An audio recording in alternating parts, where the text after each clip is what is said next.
ის მე-9 ადგილზე რო ვართ ჩვენ ბიზნესის CEO-ლით სოფლიოში. ის გავაანალიზე, პლუსები, მინუსები უთხარი, ხელოვნურობაზეც გავაკეთე აქცენტი, რომ ძალიან ბევრი ეს ხელოვნურადაა შექმნილი და დავარწმუნე, რომ ამ მე-9 ადგილით საქართველოში ინვესტიციები არ შემოდიოდა. ეს განცხადება ბიძინა ივანიშვილმა დავოსის ეკონომიკურ სამიტზე ჯერ კიდევ პრემიერ-მინისტრის რანგში გააკეთა, მანამ სანამ პირველი მოქალაქე გახდებოდა. თუმცა მოგვიანებით, როცა ხელისუფლებამ განვითარების სტრატეგია 2020 წარადგინა, ეს დოკუმენტი თითქმის მთლიანად სწორედ ბოლო წლებში ჩატარებული მსგავსი კვლევების მიმოხილვას დაეყრდნო. მათ შორისაა ეკონომიკური თავისუფლების ინდექსიც, რომელიც ფრეიზერის ინსტიტუტმა 2014 წელს გამოაქვეყნა. ინდექსი 2012 წლის მონაცემებს აჯამებს და მასში ჯერ არ შესულა 2013-2014 წლებში დაწესებული რეგულირებები. 2012 წელს საქართველოს ეკონომიკური თავისუფლება გაუმჯობესდა და მსოფლიოს 152 ქვეყანას შორის ყველაზე თავისუფალთა 20-ულშიც მოხვდა. თვითონ აი ეს თქვენი ასე ვთქვათ კითხვა იმაზე მეტყველებს, რომ საქართველოს ბიზნესი ვითარდება. ეკონომიკური თავისუფლების ინდექსის გაუმჯობესება 2012 წლისთვის ძირითადად მოდის ისეთ პარამეტრებზე, როგორებიცაა მთავრობის ზომა, ანუ საბიუჯეტო ხარჯების შემცირების ტენდენცია მთლიან შიდა პროდუქტთან, ასევე საგადასახადო დავების განხილვისა და გადაწყვეტის მექანიზმის გაუმჯობესების ტენდენცია, მონეტარული პოლიტიკისა და ინფლაციის საკითხის მოწესრიგება და რეგულირებების შემცირება. ეკონომიკური თავისუფლება ეს არის გარკვეულ პარამეტრებზე აგებული ბიზნეს რეგისტრაცია. ამ ნაწილში რა თქმა უნდა ჩვენ სიმარტივეები გვაქვს. სერვისები გამარტივებულია, რა თქმა უნდა, აქ ლაპარაკი არ არის. თავარებ ძირითად კაპიტალში ფულის წყარო, კაპიტალი საიდან მოვა, რატომ მოიტანენ ჩვენთან ფულს? 2013-2014 წლის შედეგების ასახვა შემდგომ კვლევებში ფრაიზერის ინსტიტუტისთვის სიდედით, მაგრამ მაინც გაუუარესებს საქართველოს რეიტინგს. მხედველობაში მაქვს პრაქტიკულად ყველა კომპონენტი. რეგულაციების უმრავლესობას საქართველოს ხელისუფლება ევროპასთან ასოცირების ხელშეკრულებით ხსნის და ამბობს, რომ თუ გვინდა ასოცირების სიკეთეებით ბოლომდე ვისარგებლოთ, ამისთვის რეგულაციები იმაზე ადრე უნდა ავამუშავოთ, ვიდრე ეს ხელშეკრულებით არის გაწერილი. ჩვენ გვაქვს სწრაფვა ყველას, რათა ევროკავშირისთან უფრო მეტი დაახლოება მოხდეს. ეკონომიკური თავისუფლების ინდექსში ყველაზე თავისუფალი ქვეყნების 20-ულში 5 ევროპული ქვეყანაა, ყველაზე არათავისუფალი ქვეყნების ბოლო 20-ულში კი არც ერთი. აპელირება და გადაბრალება ხელისუფლების ეკონომიკაში და ბიზნესში ჩარევის კუთხით თითქოს ეს არის ევროკავშირის მოთხოვნა, ეს არის ცდარი შეხედულება, ეს არის ქართველი მომხმარებლის, ქართველი ტელემაყურებლის შეცდომაში შეყვანის მცდელობა. ფრეიზერის ინსტიტუტი ეკონომიკურ თავისუფლებას მსოფლიოს მასშტაბით 2000 წლიდან იკვლევს. ამ პერიოდში დაგროვილი მონაცემების ანალიზი მარტივი გრაფიკით შეიძლება გამოისახოს. მონაცემები აჩვენებს, რომ ქვეყნებში, სადაც მაღალია ეკონომიკური თავისუფლება, მაღალია ერთ სულზე შემოსავალი, უფრო სწრაფია ეკონომიკური ზრდის ტემპი, მეტია კეთილდღეობა ყველაზე ღარიბ მოსახლეობაში, იზრდება სიცოცხლის ხანგრძლივობა და უფრო ძლიერია პოლიტიკური და სამოქალაქო თავისუფლება. ეკონომიკურ სტუდიაში უკვე გვიერთდებიან სტუმრები, ეკონომისტები ირაკლი ლექვინაძე და ლევან სურგულაძე. დიდი მადლობა, რომ ხართ ჩვენი სტუმრები. აი ახსენა ბატონმა გიამეც თქვენც უსმენდით მის ჩართვას ჩვენს ეთერში და ახსენა სწორედ აი ბუნდოვანება ეკონომიკურ პოლიტიკასთან მიმართებაში. სხვათა შორის ჩვენ გვახსოვს, რომ 2013 წელსაც აი საერთაშორისო საფინანსო ორგანიზაციები, ფიჩი, მუდისი, საერთაშორისო სავალუტო ფონდი სწორედ ამაზე მიუთითებდნენ. თქვენ რამდენად ეთანხმებით ბუნდოვანია ეს ეკონომიკური πολιτიკა და რა იცვლება ამ მიმართულებით? მოგესალმებით ჩვენს მსმენელებს, დიდი მადლობა რომ მომწვიეთ.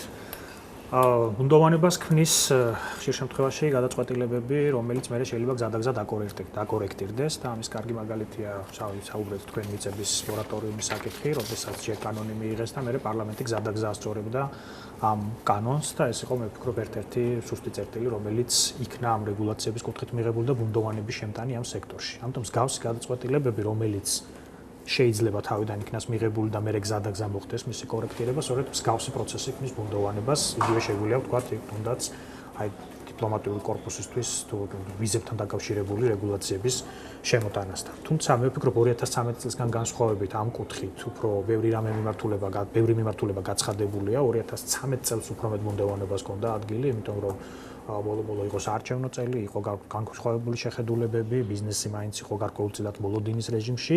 დღეს ეს ბუნდოვანება ნაკლებია და თუნდაც ეს აიცახა ბოლო ფიჩის შეფასებაში, როდესაც იგივე სტაბილური შეფასება პოზიტიურისკენ შეიცვალა, ამიტომ ამ კუთხით სარეიტინგო სააგენტოების შეფასება პოზიტიურია. ამიტომ მე ვფიქრობ, მუდისმაც იგივე შეფასება დადო და იქ ცალსახად ეწერა, რომ ეს არის რეალურად ასოცირების მთავარი მიზეზი არის ასოცირების ხელმძღვანელობის თქვათ, ეს ხბერს უთქვია, ახალ საერთაშორისო არ გეტყვით, მაგრამ თვითონ ბიზნესის საუბრებიდან გამომდინარე, დღეს ბიზნესი უფრო თავისუფალია, ბევრად უფრო თავისუფალია გადაწყვეტილებებში, მიდგომებში, იცის რომ რამეს თუ იტყვის, ან რამეს თუ გააკეთებს, ან რამე სექტორში თუ შევა, ამის გამო მას პროკურატურიდან არ მიუთითებენ და არ დაავალებენ რაღაცა გააკეთოს. თავისუფალია, მაგრამ არა აქტიური. აქ ძალიან ბევრს საუბრობენ თავისუფლებაზე და ფაქტიურად ცოტა თქვას მოსაბეზრებელიც კი გახდა რეალურად ამ თემაზე საუბარი, მაგრამ არა აქტიური. რა განსაზღვრავს ბიზნესის აქტიურობას, როგორ თვლით თქვენ? რეიტინგი, რომელსაც გვანიჭებს უცხოური სააგენტო, შეგრძნება, თვით შეგრძნება იმისი, რომ რეალურად თქვა ქვეყანა ვითარდება, თუ კიდე მესამე განსაზღვრელი, რომელიც აუცილებელია იმისთვის, რომ ბიზნესი განვითარდეს. მარტო რეიტინგი ამას ვერ უშველის, შეიძლება ჩვენ საერთაშორისო ორგანიზაციებმა მოგვანიჭოს პოზიტიური რეიტინგები და თუნდაც აი საუბრობდით ხო ბიზნეს დაწყების რეიტინგზე, შეიძლება დაწყება მარტივი იყოს, მაგრამ კეთება იყოს რთული. მე ჩვენ უნდა ვნახოთ რა არის რთულობები, რომელიც ბიზნესის კეთებაში წარმოიშვება.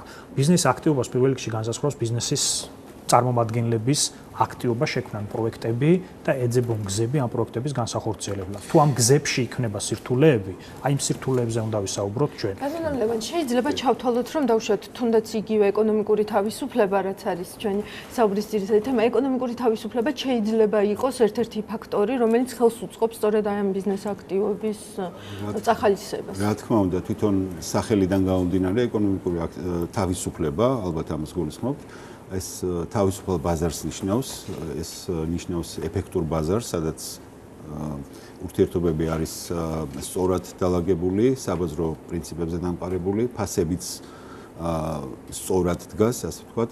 უბრალოდ მე დავუბრუნდები თქვენს წინა კითხვას და დავამატებდი, რომ ალბათ აქ მნიშვნელოვანია, რატო არ არის ბიზნესი, ანუ რას უყურებს ბიზნესი გარედან ან შიგნიდან. ესე იგი ორია ბიზნეს რისკები, საერთო რისკები და ბიზნეს შესაძლებლობები. ეს რეიტინგები ახლა განსაზღვრავს, რა თქმა უნდა, იგივე ფიჩი, მუდისი, ხო, ეს არის აკრედიტო რეიტინგის გაუმჯობესება ზოგადად. რა თქმა უნდა.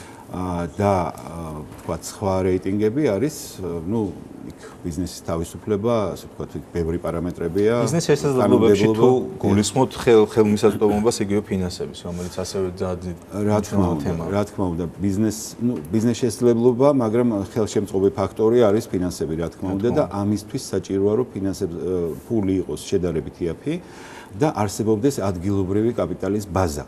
ჩვენ მაინც ძირითადად დამოკიდებული ვართ პირდაპირ უცხოურ ინვესტიციებზე, მაგრამ ადგილობრივი კაპიტალის ბაზის და შესაბამისი ბაზრის განვითარებაზე ჩვენ არ გვიმუშავებთ. სამწუხაროდ. ქმნის ამ ბაზას და თქვენ როგორ წამოდგენა გაქვთ, ვინ უნდა შექმნას ეს ბაზა?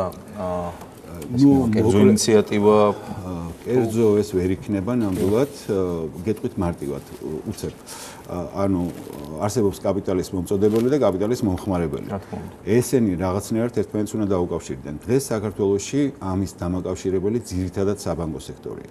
საბანკო სექტორი ძალიან კარგად აწყობილი, სტაბილური საფონდო ბირჟაზე ხوار და ეჭვი შეიძლება გამომჯობესდეს. ეჭვი არა დარწმუნებული ვარ. საფონდო ბირჟა არა იმდენად, რამდენადაც კაპიტალის ბაზარი. ანუ მეორე შუამავალი ბანკების ალტერნატივა. ეს არის კაპიტალის ბაზარი, სადაც მომწოდებლები და მომხმარებლები ერთმანეთს ხვდებიან. ოღონდ უნდა არსებობდეს მედია, ინფრასტრუქტურა, პროდუქტები, რომლებიც თავისუფლად, უფრო მოქნილად, უფრო იაფად და უფრო გრძელვადიანად დააკავშირებენ ამ პროცესში. რა თქმა უნდა, პოპულარიზაცია. ამისთვის ბატონო ირაკლი, თქვენთან გადმავალ შემდეგი კითხვით, აი ჩვენ თუ შევხედავთ ზოგადად რეიტინგებს, იმ ტიპის რეიტინგებს, როგორიც არის დაუშვათ ეკონომიკური თავისუფლების ინდექსი.